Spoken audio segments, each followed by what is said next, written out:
ನಮಸ್ಕಾರ.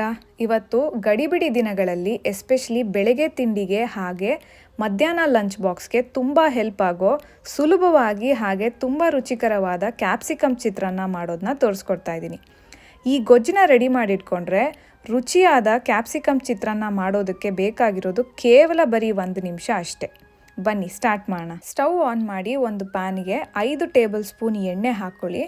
ಚೆನ್ನಾಗಿ ಎಣ್ಣೆ ಕಾದ ಮೇಲೆ 1 ಟೇಬಲ್ ಸ್ಪೂನ್ ಸಾಸಿವೆ, 1 ಟೇಬಲ್ ಸ್ಪೂನ್ ಕಡಲೆಬೇಳೆ, 1 ಟೇಬಲ್ ಸ್ಪೂನ್ ಉದ್ದಿನಬೇಳೆ, ಸ್ವಲ್ಪ ಕರಿಬೇವು ಎಲೆ ಹಾಕ್ಕೊಂಡು ಮೀಡಿಯಂ ಫ್ಲೇಮ್ನಲ್ಲಿ ಫ್ರೈ ಮಾಡ್ಕೊಳ್ಳಿ. ಈ ಎರಡೂ ಬೇಳೆ ಲೈಟ್ ಗೋಲ್ಡನ್ ಬ್ರೌನ್ ಬರ್ತಿದೆ ಅನ್ನೋ ಟೈಮಲ್ಲಿ ಇದಕ್ಕೆ ಒಂದು 4 ರಿಂದ 7 ಉದ್ದುದ್ದಾಗಿ ಹೆಚ್ಕೊಂಡಿರೋ ಹಸಿಮೆಣಸಿನ್ಕಾಯಿ, 1 ಟೇಬಲ್ ಸ್ಪೂನ್ ಜೀರಿಗೆ ಹಾಕಿ ಫ್ರೈ ಮಾಡಿ. ಬಟ್ ಸ್ಟಾರ್ಟಿಂಗಲ್ಲಿ ಜೀರಿಗೆ ಹಾಕಿದ್ರೆ ಸೀದೋಗೋ ಚಾನ್ಸ್ ತುಂಬ ಇರುತ್ತೆ. ಸೊ ಅದಕ್ಕೆ ಈ ಟೈಮಲ್ಲಿ ಹಾಕಿದ್ರೆ ಉತ್ತಮ. ಇದಕ್ಕೆ ಸ್ವಲ್ಪ ಕಡಲೆ ಬೀಜ ಹಾಕಿ ಒಂದು 2 ರಿಂದ 3 ನಿಮಿಷ ಫ್ರೈ ಮಾಡ್ಕೊಳ್ಳಿ. ಕಡಲೆ ಬೀಜಗಳು ಲೈಟ್ ಗೋಲ್ಡನ್ ಬ್ರೌನ್ ಕಲರ್ ಬಂದ ಮೇಲೆ ಈಗ ಇದಕ್ಕೆ ಮೀಡಿಯಂ ಸೈಜ್ನಲ್ಲಿ ಕಟ್ ಮಾಡಿಟ್ಕೊಂಡಿರೋ ಅರ್ಧ ಈರುಳ್ಳಿನ ಹಾಕ್ಕೊಂಡು ಟ್ರಾನ್ಸ್ಪರೆಂಟ್ ಕಲರ್ ಬರೋವರೆಗೂ ಚೆನ್ನಾಗಿ ಫ್ರೈ ಮಾಡ್ಕೊಳ್ಳಿ.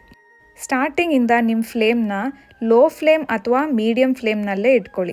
ಅಪ್ಪಿ ತಪ್ಪಿ ಹೈ ಫ್ಲೇಮ್ನಲ್ಲಿ ಇಟ್ಕೊಂಡ್ರೆ ಸೀದೋಗೋ ಚಾನ್ಸ್ ತುಂಬ ಇರುತ್ತೆ.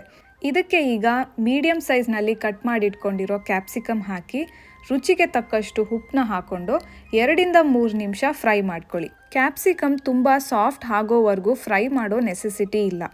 ಯಾಕಂದರೆ ಕ್ಯಾಪ್ಸಿಕಮ್ ಸ್ವಲ್ಪ ಕ್ರಂಚಿಯಾಗಿ ಇರಬೇಕು. ಆವಾಗ ನಮ್ಮ ಚಿತ್ರಾನ್ನ ತುಂಬ ಚೆನ್ನಾಗಿರುತ್ತೆ.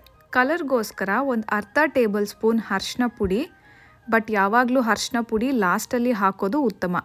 ಯಾಕಂದರೆ ತುಂಬ ಹೊತ್ತು ಫ್ರೈ ಮಾಡೋದ್ರಿಂದ ಸೀದೋಗೋ ಚಾನ್ಸ್ ತುಂಬ ಇರುತ್ತೆ. ಹಾಗೆ ಇದರಿಂದ ಕಹಿ ಟೇಸ್ಟ್ ಕೂಡ ಬಂದ್ಬಿಡುತ್ತೆ. ಸೊ ಜಸ್ಟ್ 1 ನಿಮಿಷ ಫ್ರೈ ಮಾಡಿ ಸ್ಟವ್ ಆಫ್ ಮಾಡಿಬಿಡಿ.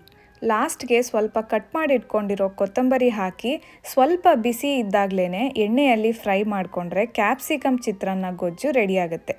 ಇದನ್ನು 1 ವಾರ ಫ್ರಿಜ್ಜಲ್ಲಿ ಕೂಡ ಸ್ಟೋರ್ ಮಾಡಿಟ್ಕೋಬೋದು. ಅನ್ನ ಜೊತೆ ಕಲಿಸ್ಕೋಬೇಕಾದ್ರೆ ಜಸ್ಟ್ ನಿಂಬೆಹಣ್ಣು ರಸ ಹಾಕ್ಕೊಂಡ್ರೆ ಸಾಕು. ಇಲ್ಲಿ ಇನ್ನೊಂದು ಬೆಸ್ಟ್ ಪಾರ್ಟ್ ಏನಂದರೆ ಈ ಗೊಜ್ಜಿಗೆ ನಿಂಬೆಹಣ್ಣು ರಸ ಹಾಕಿ 1 ದಿನ ಆದಮೇಲೆ ಅವ್ರು 1 ವಾರ ಆದಮೇಲೂ ಕೂಡ ಅನ್ನ ಹಾಕ್ಕೊಂಡು ಕಲಿಸ್ಕೊಂಡು ತಿಂದರೆ ಇದು ತುಂಬ ರುಚಿಯಾಗಿರುತ್ತೆ. ಈಗ ನಾನಿಲ್ಲಿ ಇಬ್ರಿಗಾಗುವಷ್ಟು ಕಲಿಸ್ಕೊತಾ ಇದ್ದೀನಿ. ಜಸ್ಟ್ ನಿಂಬೆ ಹಣ್ಣಿನ ರಸ ಹಾಕಿ ಹಾಗೆ ಅನ್ನ ಹಾಗೆ ರುಚಿ ನೋಡಿಕೊಂಡು ಉಪ್ಪನ್ನ ಹಾಕ್ಕೊಂಡು ಕಲಿಸ್ಕೊಂಡ್ರೆ ರುಚಿಯಾದ ಕ್ಯಾಪ್ಸಿಕಮ್ ಚಿತ್ರಾನ್ನ ರೆಡಿ. ಫ್ರೆಶ್ ಆಗಿ ಮಾಡ್ಕೊಂಡು ತಿನ್ನಬೇಕಾದ್ರೆ ಎಲ್ಲ ಬೇಳೆಗಳು ಬಾಯಲ್ಲಿ ಕಟುಮ್ ಅಂತ ಚೆನ್ನಾಗಿ ಸಿಗುತ್ತೆ. ಇನ್ ಕೇಸ್ ನಿಮಗೆ ಬೇಳೆಗಳು ಕಟುಮ್ ಅನ್ನೋದು ಇಷ್ಟ ಇಲ್ಲ ಅಂದರೆ ನಿಂಬೆ ಹಣ್ಣಿನ ರಸ ಹಾಕ್ಕೊಂಡು ಒಂದು ಅರ್ಧ ಗಂಟೆ ಆದಮೇಲೆ ಅನ್ನಕ್ಕೆ ಕಲಿಸ್ಕೊಂಡು ತಿಂದರೆ ಸ್ವಲ್ಪ ಸಾಫ್ಟ್ ಆಗಿರುತ್ತೆ. ನೋಡಿದ್ರಲ್ಲ ಎಷ್ಟು ಸುಲಭವಾಗಿ ರುಚಿಯಾದ ಕ್ಯಾಪ್ಸಿಕಮ್ ಚಿತ್ರಾನ್ನ ಮಾಡ್ಬೋದು. ಎಸ್ಪೆಷಲಿ ಬ್ಯುಸಿಯಾದ ದಿನಗಳಲ್ಲಿ ಈ ರೆಸಿಪಿ ತುಂಬ ಹೆಲ್ಪ್ ಆಗುತ್ತೆ. ಹಾಗೆ ತಿಂದ ಮೇಲೆ ಕೂಡ ತುಂಬ ಸ್ಯಾಟಿಸ್ಫ್ಯಾಕ್ಷನ್ ಕೊಡುತ್ತೆ. ಸೊ ಈ ರೆಸಿಪಿನ ನೀವು ಕೂಡ ಟ್ರೈ ಮಾಡಿ ಹಾಗೆ ಕಮೆಂಟ್ ಬಾಕ್ಸಲ್ಲಿ ಹೇಗೆ ಬಂತು ಅಂತ ತಪ್ಪದೆ ತಿಳಿಸಿ. ಈ ವಿಡಿಯೋ ಇಷ್ಟವಾದಲ್ಲಿ ಪ್ಲೀಸ್ ಒಂದು ಲೈಕ್, ಶೇರ್ ಆ್ಯಂಡ್ ಸಬ್ಸ್ಕ್ರೈಬ್ ಮಾಡೋದನ್ನ ಮರಿಬೇಡಿ.